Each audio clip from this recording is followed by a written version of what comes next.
similar George Floyd's story regarding a white person, where the police was kneeling on a white person and killed the white person as well. Okay.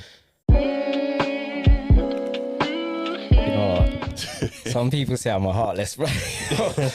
Ty says I'm heartless. I have zero sympathy for people always crying the R word, man. Like, yeah, it exists. We do know it exists, but is every situation that we think is that? Nah.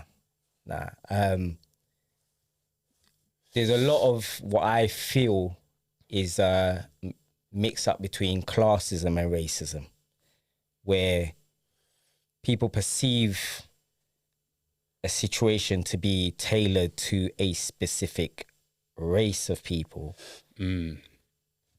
where I maybe see it more targeted at a specific class of people, like lower income, whatever. Because I grew up in 2 different council estates, and yeah, there was a lot of black people, but there was also a lot of white people in those same council estates living the same sort of life that I was living.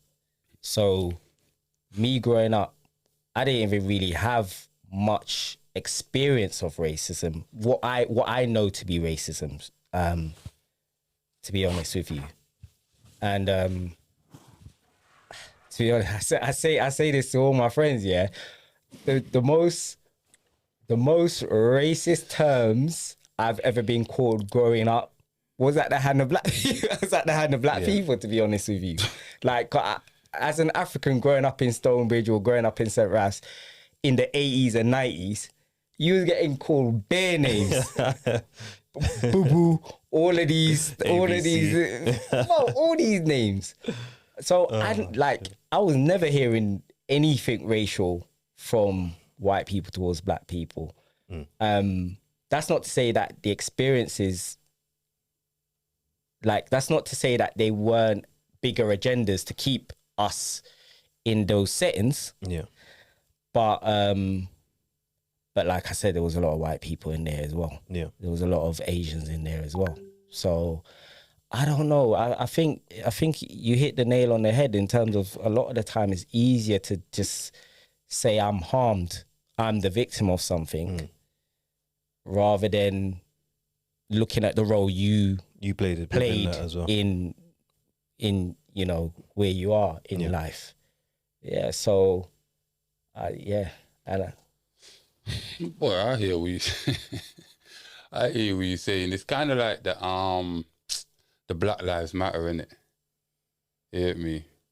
Like, cause you know, people went out in groves. They went out in force. You understand? For George Floyd, Breonna Taylor. You understand? They said they're tired of, you know what I mean, black people being killed by the hands of police. But then when you kind of look at you know, the stats coming from America, you know, it seemed like white people were being killed more or less just on the same rate as black people. You understand where I'm coming from, right? And when you check out George Floyd's passing, you know what I mean, and you find out he's probably he's been arrested between 14 and 20 times. You understand he's committed so many misdemeanors and so many other offences. You understand he even robbed a woman and held her at gunpoint with her friends and that. You understand? But people still rolled out. Yeah. You understand? And, you know, was, you know, like committing certain type of crimes when it comes to defacing public property, buildings, all that type of stuff. And then it's like, you guys didn't even do your research. You did all of that just to come back to the same point where you're bickering between yourselves and not making any plans where we can say, you know what, let's build a foundation so generation after generation can add on. So we can get to a point where we can deal with these type of what you call black killings by police differently. We'll get the right type of justice. You understand? But obviously that legal support and things like that. You get me? But, so you know, when it comes to the George Floyd thing, I'm kind of sitting on the fence, because on one hand, the police are there to serve and protect the public, the masses. So I can understand the uproar of a black person or any person in particular dying by the hands of the police versus dying from the hands of a citizen. Do you understand? So I understand that the inception of the Black Lives Matter group was solely for the purpose of monetary gain. Okay, you think it started off with a good cause? It started off with a good cause, and then it spiraled, not knowing that who was actually funding Black Lives Matter group, and the people that are actually in charge of Black Lives Matter group had their own alternative agenda. So for us, from the outside, we're looking to the inside. We thought it was for black people, the betterment of black people. But look at it. But behind the scenes, it was a different story. Easily led though. We were easily led. And it's the same of most of the trash that's going on now. Yeah. But the thing is, it's like we're easily led and we're quick to follow. Yeah, but we were led for a small amount of time when it comes to Black Lives Matter, because a lot of people went on their website and saw what their actual agenda was. It was a feminist gay movement.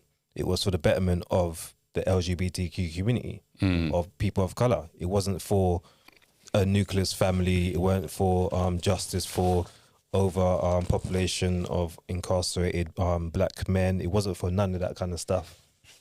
But you see, to your point about white people, the stats about white police killings of white people, there was even a similar George Floyd story regarding a white person where the police was kneeling on a white person and killed the white person as well. Okay.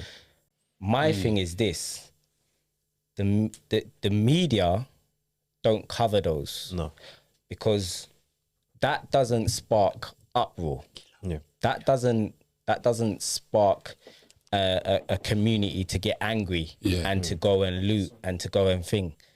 So again, I go back to tying into what we was talking about earlier. There's entities that thrive on divide and conquer. Yeah. They thrive on me not liking you because I'm from one place, you're from another place. They thrive on you not liking her because you're male, she's female. They thrive on constant division. Yeah. And one person in particular, I don't know if you lot have done your research on a gentleman named George Soros. Yeah. You've heard about it. Yeah, we've heard of Soros. The biggest donor to Black Lives Matter. Yeah, he was, yeah. He's also the biggest donor to the Democratic Party in America.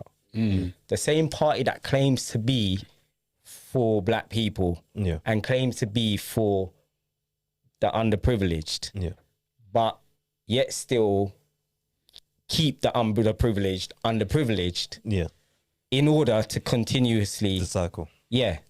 So it's just like it's mad when you don't when you're constantly fed the stories of black killing, another police black killing, another police killing black people. It's like you have to ask yourself, why are you telling me this every single time?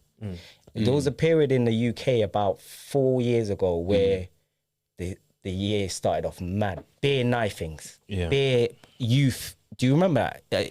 Bare youth stabbings. One summer where it was just almost every week. Yeah. And they just kept reporting it. And it's like, why you keep reporting it? Because there's a reverse effect to what you're doing, which is you're telling other kids who don't carry knives, you're making them feel like, rah, every youth's carrying a knife. Maybe I need to pick up a knife now. Because rah, man's are getting stabbed left, right, and center.